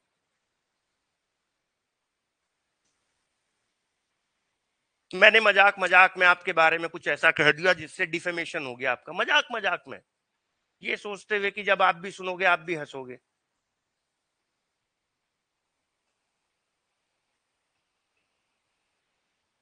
उससे कोई मतलब नहीं है साहब। आपका लीगल राइट है कि कोई व्यक्ति आपकी रेपुटेशन को हार्म ना करे, और मैंने आपकी रेपुटेशन हार्म कर दी, और जबकि मेरा इंटेंशन गलत है भी नहीं, फिर भी ये टोर्ट हुआ। बट अगर मेरा क्रिमिनल इंटेंशन होता, there is a mens rea, तो फिर ये अपराध हो जाता 499 आईपीसी में। तो साहब वो कौन सी चीज है जो टोर्ट को क्राइम से अलग करती है? That is mens rea. Tort कैसा है? इममटीरियल। इसमें कुछ नहीं देखना, बस दो ही बातें देखनी है, लीगल राइट था कि नहीं था, और क्या इसे भंग किया गया, यस, बात खत्म। बट अपराध में तो बहुत सारी चीज देखनी है। चोरी है तो फिर ये भी देखना पड़ेगा मेंसरिया है कि नहीं है, प्रॉपर्टी मूवेबल थी कि नहीं थी, दूसरे के पोजेशन में थी कि नहीं थी, आपने उसे उसकी कंसेंट के बिना हटाया है कि नहीं हटाया, तमाम चीजें देखनी पड़ेंगी।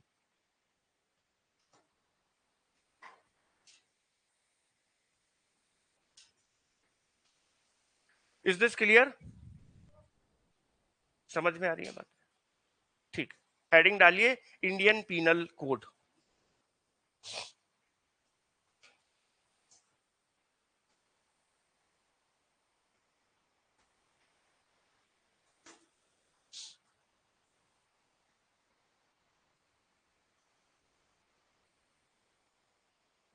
देखिए पहला पॉइंट तेजी से लिखिए, एक्ट नंबर 45 ऑफ 1860।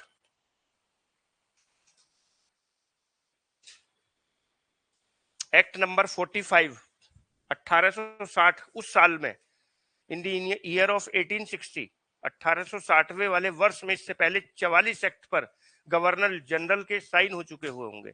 इस पे 45वें नंबर पे साइन हुआ था, इसलिए इसका नंबर 45 पड़ा। सेकंड पॉइंट लिखिए, डेट ऑफ इनेक्टमेंट, पारित होने की तिथि भी इसकी याद पूछ ली जाती है, 6 अक्टूबर 1860। 6 अक्टूबर 1860। थर्ड पॉइंट लिखिए, date of commencement 1 January 1862, 1 January 1862।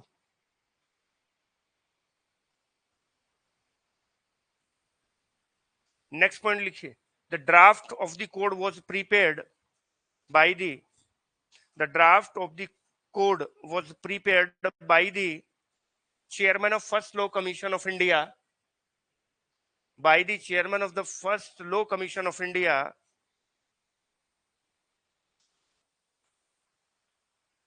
Thomas Babington Macaulay. Thomas Babington Macaulay. इस संहिता का प्रारूप प्रथम विधि आयोग के अध्यक्ष थॉमस बेबिंगटन मैकॉले ने तैयार किया। टीबी मैकॉले, पूरा नाम इंटरव्यू में पूछ लिया जाता है आपको, तो वैसे मैकॉले ही याद रखना। भारत में अंग्रेजी शिक्षा को प्रारंभ किसने किया था? मैकॉले साहब ने। Thomas Babington Macaulay was the chairman of first law commission of India. आप जानते हैं there were a charter act, the charter act of 1833। इस चार्टर एक्ट के माध्यम से 1834 में फर्स्ट लॉ कमीशन बना,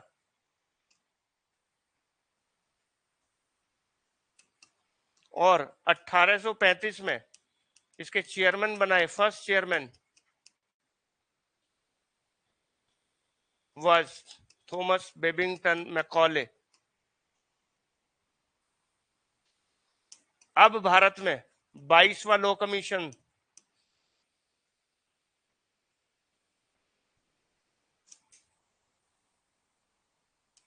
काम कर रहा है। इसके चेयरमैन कौन है?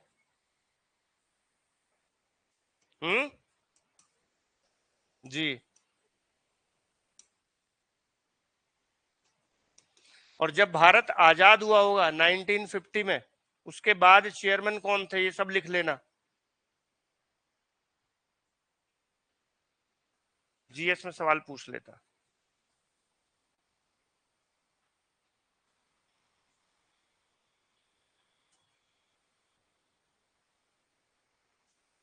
लिखो, इससे लिखो, यह संहिता जेएंडके में लागू नहीं होती थी। The code was not enforced in J&K. यह संहिता जेएंडके, जम्मू एंड कश्मीर में लागू नहीं होती थी, वहां पर आरपीसी लागू होती थी। लिख लो, in the state of J and K the RPC was came into force. RPC Ranbir penal code, Ranbir दंड संहिता, इंटरव्यू में पूछा जा सकता। रणवीर दंड संहिता। But as per the J&K Reorganization Act 2019, but as per J&K Reorganization Act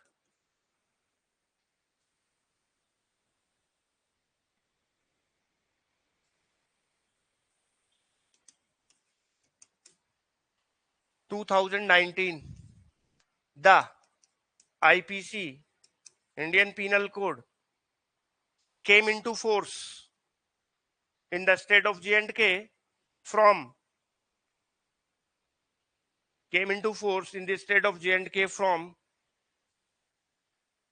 कौन सी डेट है? 31 अक्टूबर 2019। परंतु जम्मू कश्मीर पुनर्गठन अधिनियम पारित हो जाने के पश्चात अब जम्मू कश्मीर पुनर्गठन अधिनियम पारित हो जाने के पश्चात अब जम्मू कश्मीर में भी 31 अक्टूबर 2019 से आईपीसी ही लागू होती है। ठीक है।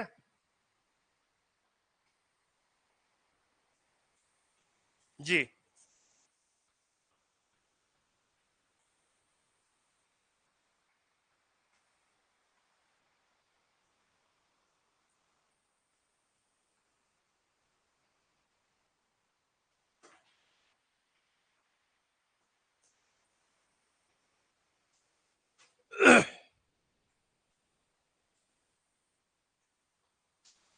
देखिए, दो टर्म आप पढ़ेंगे,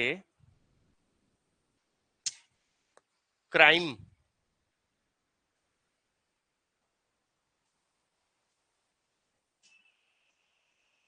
एंड ऑफेंस, अपराध।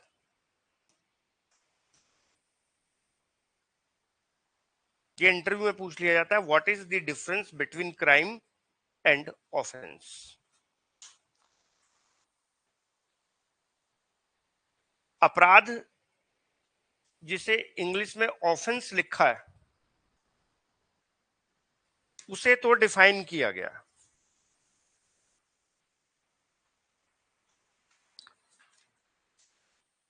सेक्शन नंबर 40 पर आइए।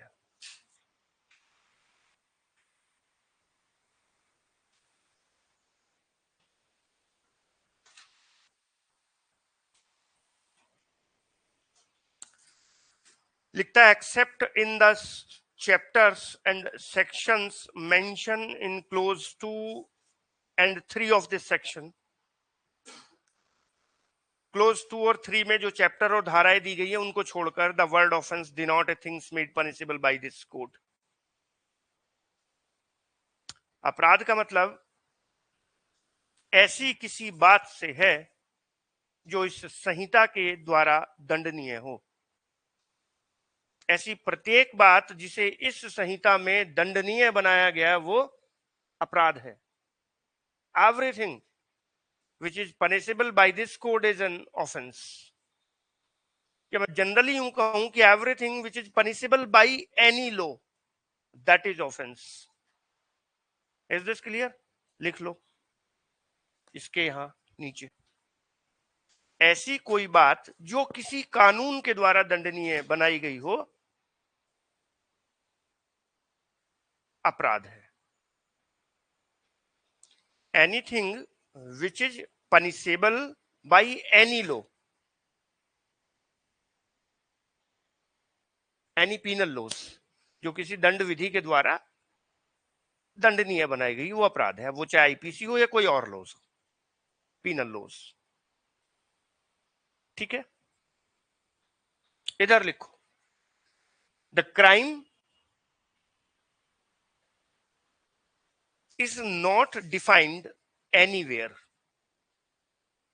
हिंदी वाले भी ऐसे लिख लो, क्राइम शब्द को कहीं परिभाषित नहीं किया गया है.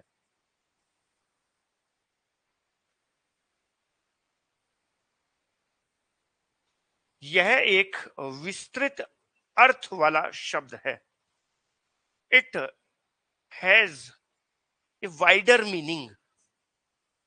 यह एक विस्तृत विस्तृत अर्थों वाला शब्द है. Generally we can say that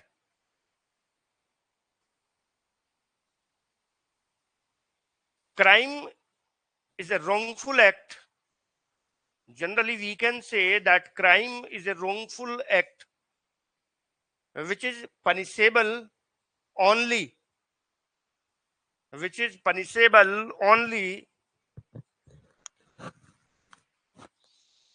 by the agency of state. Which is punishable only by the agency of state. अपराध शब्द को परिभाषित नहीं किया गया है. यह एक विस्तृत अर्थों वाला शब्द है. सामान्यतः हम यह कह सकते हैं कि क्राइम ऐसा दोषपूर्ण कार्य है. सामान्यतः हम यह कह सकते हैं कि क्राइम ऐसा दोषपूर्ण कार्य है जो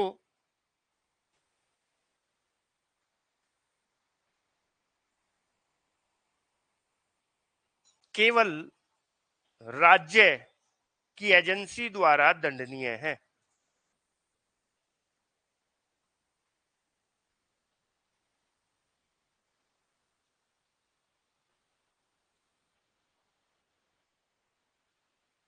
अब ऐसा समझिए, मान के चलिए आईपीसी में आप बहुत सारे अपराध पढ़ रहे हैं, जैसे चोरी आप पढ़ रहे हैं, उद्दापन आप पढ़ रहे हैं, डकैती आप पढ़ रहे हैं, लूट आप पढ़ रहे हैं, हत्या पढ़ रहे हैं, आपराधिक मानववध पढ़ रहे हैं, अपहरण पढ़ रहे हैं, किडनैपिंग एब्डक्शन पढ़ रहे हैं, आप क्रिमिनल इंटिमिडेशन पढ़ रहे हैं, मोडेस्टी पढ़ रहे हैं, ब्रीच ऑफ मोडेस्टी, आप मर्डर पढ़ रहे हैं, तमाम चीज आप पढ़ रहे हैं. These all are the offence.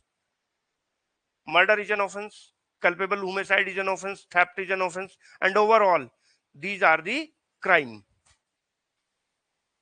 Overall यदि आप बात करें तो वो क्राइम है. Is this clear?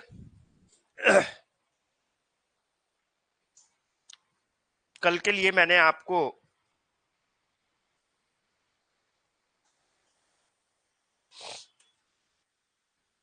ये बोला है कि आप इंडेक्स लिख के लाएंगे और संभवतः कुछ शुरू के chapters, chapter 1 introduction, chapter 2 definition close, chapter 3 punishment के बारे में, 4 में जनरल एक्सेप्शंस हैं, 5 में अबेटमेंट है, 5A में क्रिमिनल कॉन्स्पिरेसी है.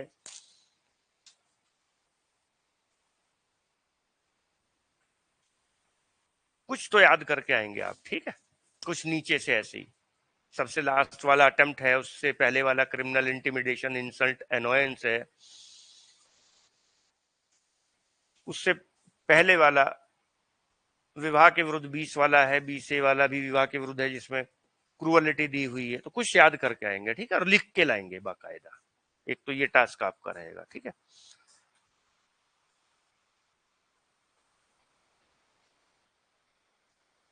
एक होता है सिन, पाप. सुना ना, सिन, सिनर, पाप और पापी, तो ऑफेंस एंड ऑफेंडर, तो सिन और ऑफेंस या क्राइम, इनमें क्या डिफरेंस है? तो सिन का मतलब धर्म से है, पाप का मतलब धर्म से है, जबकि ऑफेंस का मतलब विधि से है। अगर कोई व्यक्ति पाप करता है, धर्म के विरुद्ध कार्य करता है, an act against the religion,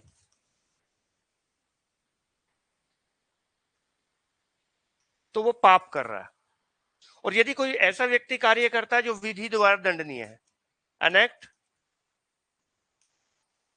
which is punishable by law,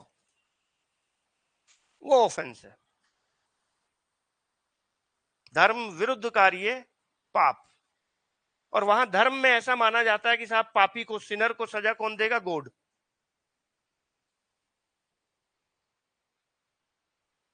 और ऑफेंस के केस में सजा कौन देगा? लॉ।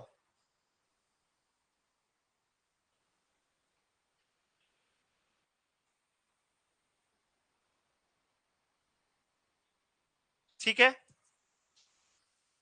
और रेमेडी क्या है साहब? अगर आपने धर्म के विरुद्ध काम किया, मेरा धर्म कहता है कि साहब मुझे मीट नहीं खाना चाहिए, और खास तौर से गऊ माता का, और मैं चला गया अमेरिका, वहां पता चला साहब गऊ माता का तो छोड़ो, वहां तो कुछ और भी खाया जाता है, शेरे पंजाब,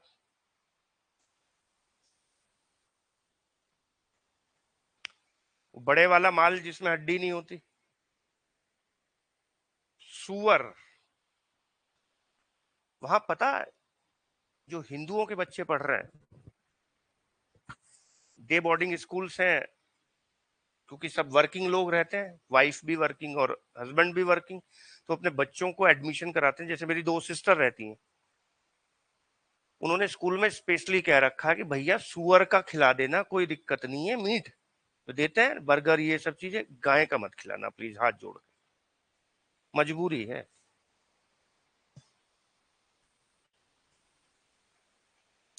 खा लिया भाई साहब, धर्म के विरुद्ध काम है, अगर गाय का मीट खा लिया और गलती से खा लिया तो पाप है। तो फिर उसकी रेमेडी क्या है मेरे पास में? पश्चाताप।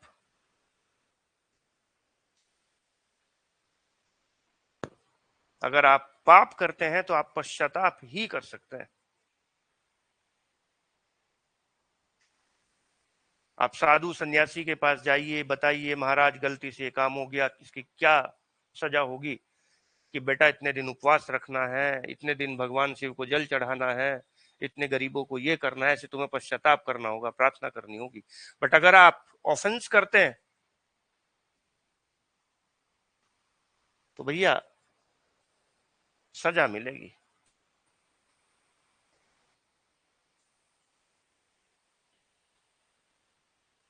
रेमेडी फेमेडी छोड़ दीजिए, आपको कानून सजा देगा। ठीक है। तो it could be the another question for your interview. कभी कभी पूछ लिया जाता है इंटरव्यू में, तो ऐसा भी पूछ लेते हैं, अगर आप कलावा वलावा पहन के चले गए और दिख गया उन्हें बड़ा सा कलावा पहन रखा है, तो फिर पूछ लेंगे भाई किसे मानते हो, कि जी शिव जी को मानते हैं, कि बताओ शिव में और शंकर में क्या अंतर है?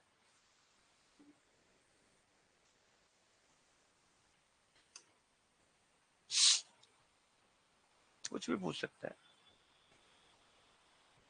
ठीक है, तो चलिए आज के लिए इतना ही रखते हैं, कल पढ़ेंगे कुछ और इनिशियल चीजें, और फिर उसके बाद जाकर सेक्शंस पर पहुंचेंगे। ठीक है।